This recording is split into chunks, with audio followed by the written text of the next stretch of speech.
Bismillahirrahmanirrahim. Assalamualaikum warahmatullahi wabarakatuh.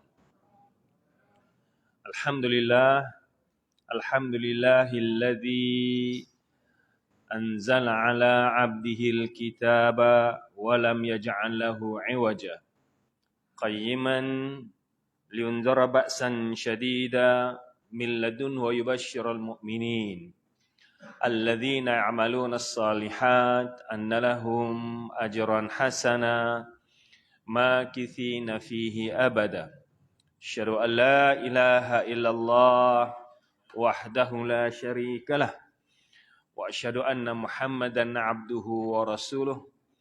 Allahumma salli wa sallim ala sayyidina Muhammad sayyidil anbiya'i wal mursalin wa qaidil mujahidin wa imamil muttaqin wa la udwana illa 'alal zalimin.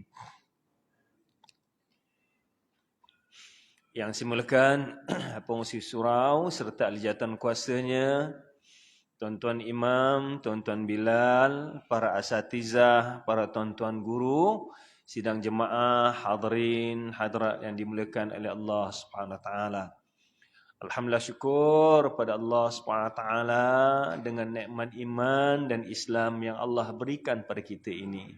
Syukur pada Allah Subhanahu wa taala dengan nikmat kita dapat menghirup lagi udara yang segar hari ini untuk kita hidup dalam keadaan kita beriman pada Allah.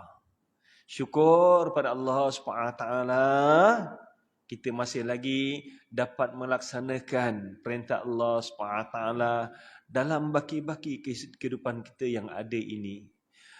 Sungguhnya kehidupan kita ini merupakan perjalanan kita menuju hari kiamat.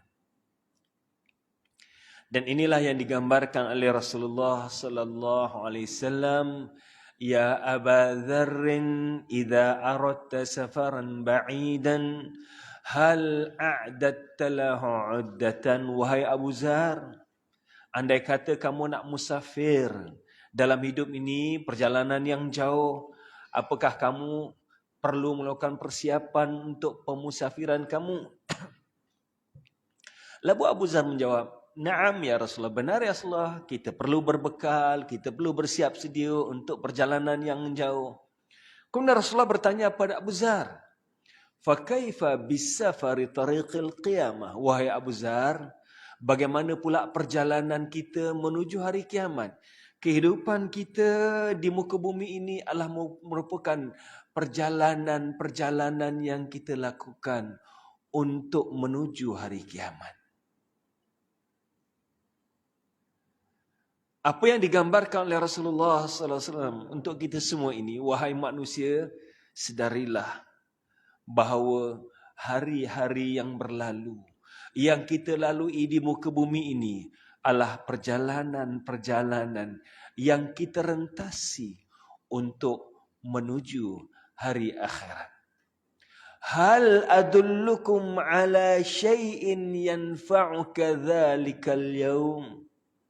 Wahai Abu Dzar, hendakkah aku tunjukkan kepada kamu bekalan-bekalan yang perlu kamu lakukan dalam pemusafiran kamu, dalam perjalanan kamu menuju hari kiamat. Lalu Abu Dzar menjawab, "Bala bi abi anta ya ummi. Bala bi abi anta wa ummika ya Rasulullah." Demi ayah dan ibumu wahai Rasulullah, tunjukkanlah kepada kami apakah persiapan yang perlu dilakukan dalam pemusafiran kita menuju hari kiamat ini.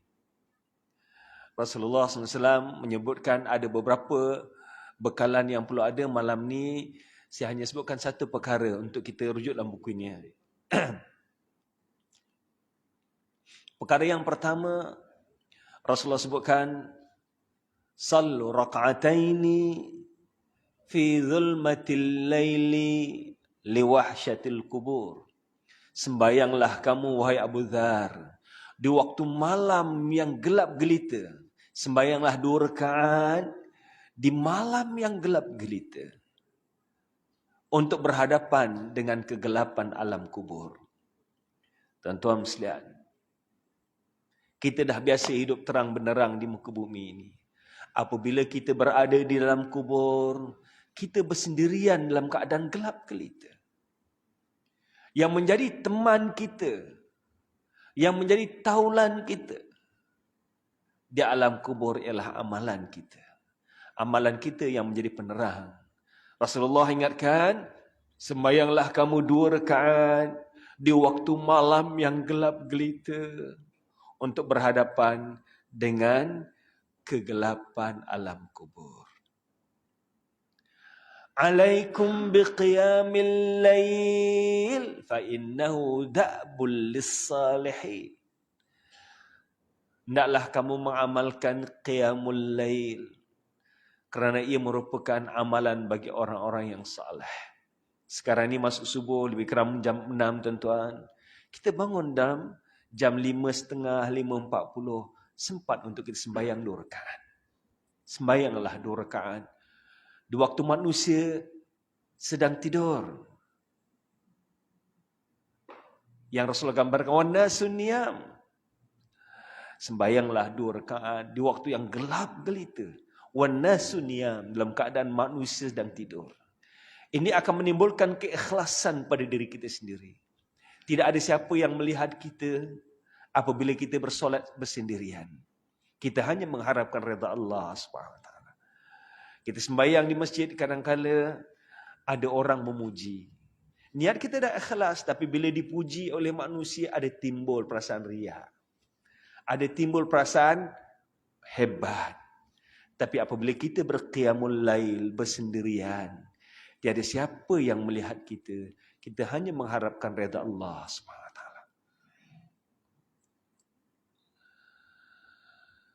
Dunia ini memanggil manusia. Saban hari manggil manusia. Wahai manusia, ana baitud dudi, ana baitul wahdati, ana baitu zulmati. Hadza ma a'adattu laka. Famadza a'adatta li? Kubur yang berada di muka bumi ini menyeru manusia, wahai manusia, aku adalah rumah untuk kamu merasa bersendirian. Tak ada kawan, tak ada teman. Aku adalah rumah untuk kamu merasa terasing. Rumah yang asing bagi kita. Kita tak selesa dalam keadaan asing. Jiwa kita tak tenang dalam keadaan asing.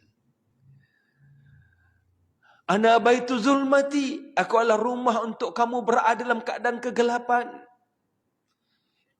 Ana baitu dudi, aku rumah yang penuh dengan cacing-cacing yang akan memakan tubuhmu. Hadza ma a'adattu laka. Famadza a'adatta li? Wahai manusia, inilah yang aku sediakan pada kamu, untuk kamu. Rumah untuk kamu merasa bersendirian, rumah untuk kamu merasa terasing, rumah yang penuh dengan ulat-ulat yang akan makan tubuhmu hingga hancur lebur, rumah yang menjadi tempat yang gelap gelita. Inilah yang aku sediakan untuk kamu, wahai manusia. Renung-renungkanlah. Famadza a'adatta li? Apakah yang telah kamu sediakan untukku? Jadi sedang hadirin, hadirat sekalian, mari sama-sama kita renung diri kita. Bagaimana persiapan kita untuk berhadapan dengan kegelapan alam kubur. Salah satu yang Rasulullah mahu kita lakukan, perbanyakkan qiyamul lail.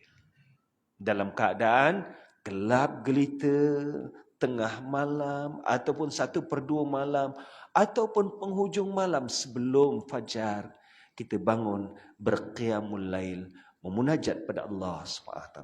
Moga-moga Allah menjemput kita dalam keadaan Allah redha pada kita. Moga-moga kita dijemput oleh Allah SWT dalam keadaan husnul khatimah insya-Allah. Amin amin ya rabbal alamin. Sidang jemaah yang berbahagia, insya-Allah malam ni kita sambung muka surat 1